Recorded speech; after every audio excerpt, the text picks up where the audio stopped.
Hello, friends and fashion lovers. You are welcome back.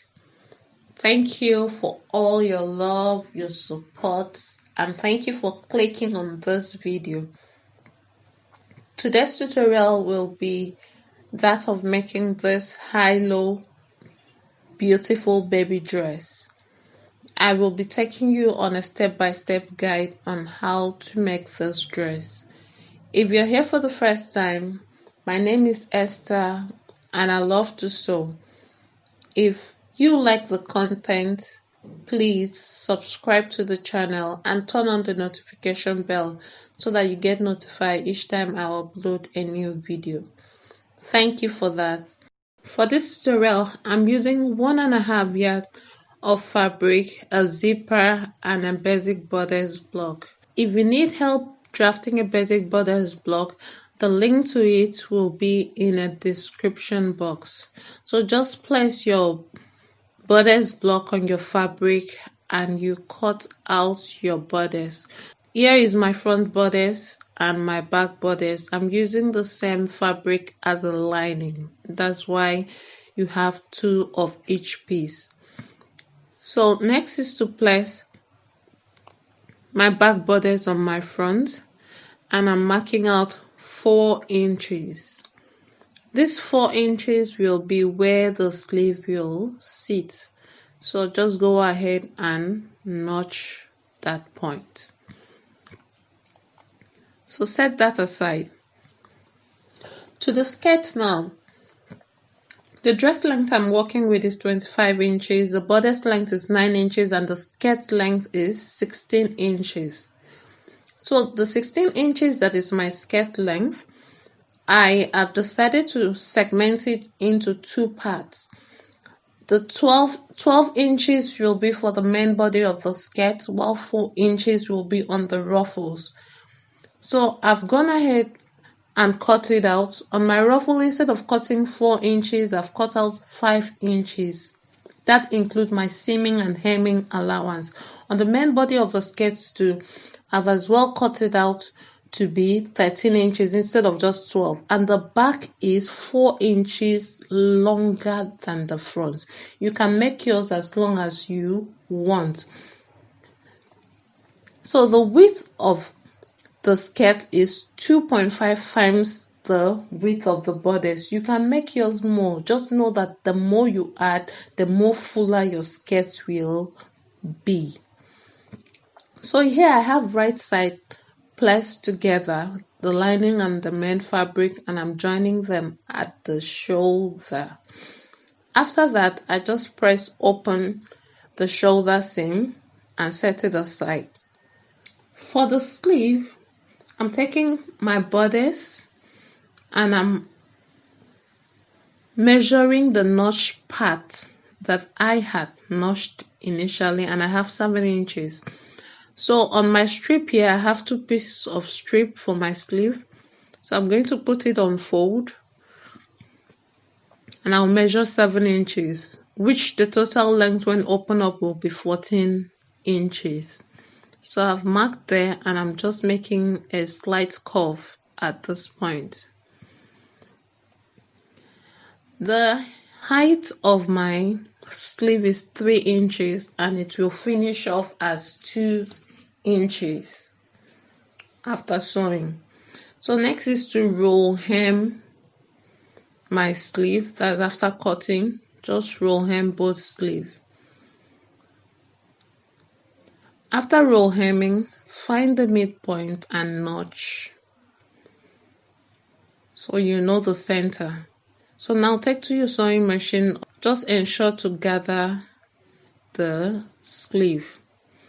After gathering the sleeve, it's time to match the notch part of that sleeve, which is the center of your sleeve, to your shoulder seam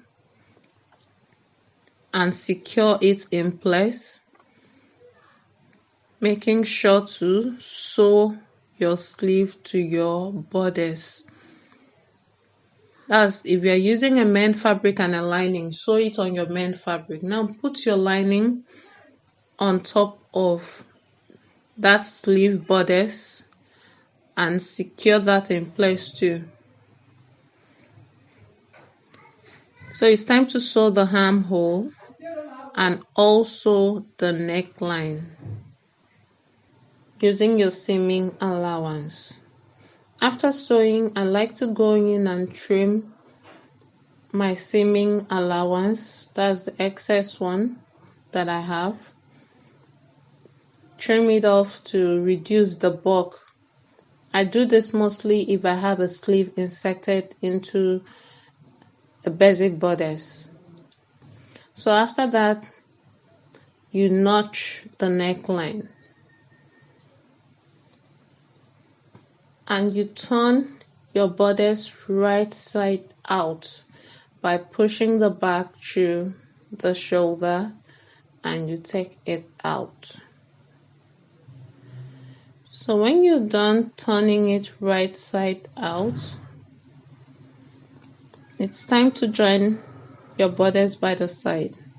Make sure that you have right sides together, lining to lining and mend fabric to mend fabric. And take to your sewing machine and stitch that. So now the bodice is ready. To the skirt, remember that the front is 4 inches shorter than the back.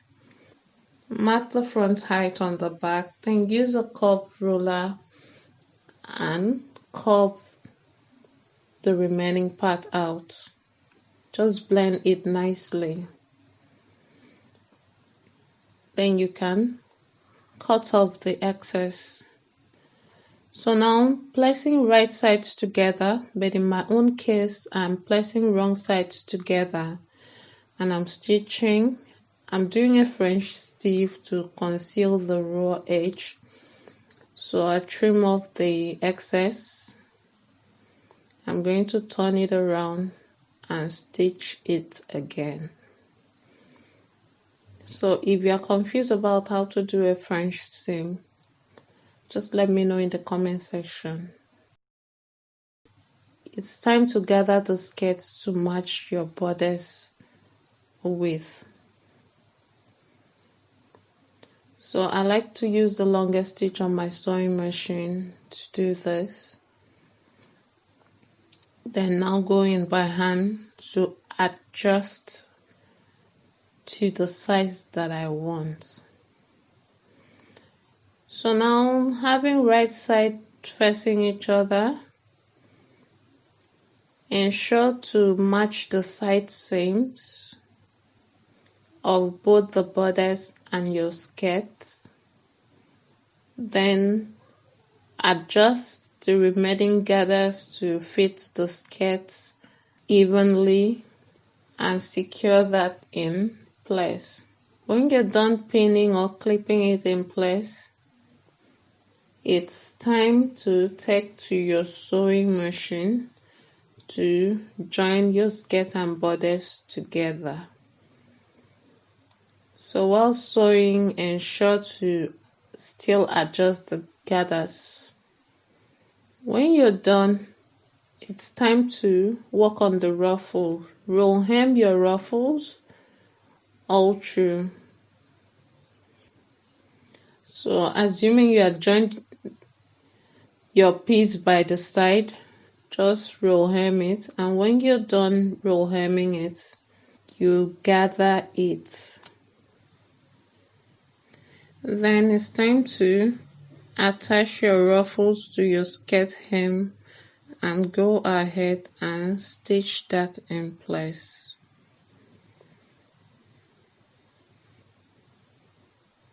So take your time whenever you're sewing a gathered part like this. So this is pretty much done. You can go ahead and overlock that ruffle part. Next is to attach your zip. I use an invisible zip a lot. I don't know. I'm just fond of using invisible zipper. So what I'll do is just open the zipper and ensure to pin it in place.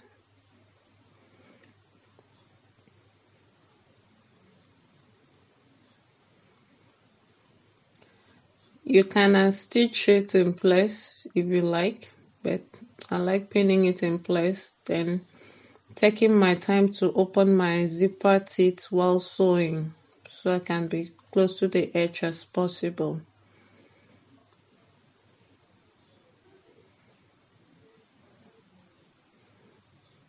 Most times I ask beginners to iron the teeth of their zipper, but in case you don't want to do that, just take your time. Then after stitching, voila, your zipper is ready. Then flip over your lining to cover your zipper and go in. Make sure that you stitch away like 1/4 of an inch away from the tooth of your zipper or from the previous stitch. Then you go in for the finishing by tucking in the wrong edges, conceal it and stitch that. Then your dress should be ready, just like that. So don't forget to overlock or you zigzag the part that you add the ruffle hem to your skirt or to your dress. Overlock that or zigzag it. So this is it. So thank you for watching if you've gotten to this point, and if you like this video, don't forget to give me a thumbs up. See you in the next tutorial. Bye for now.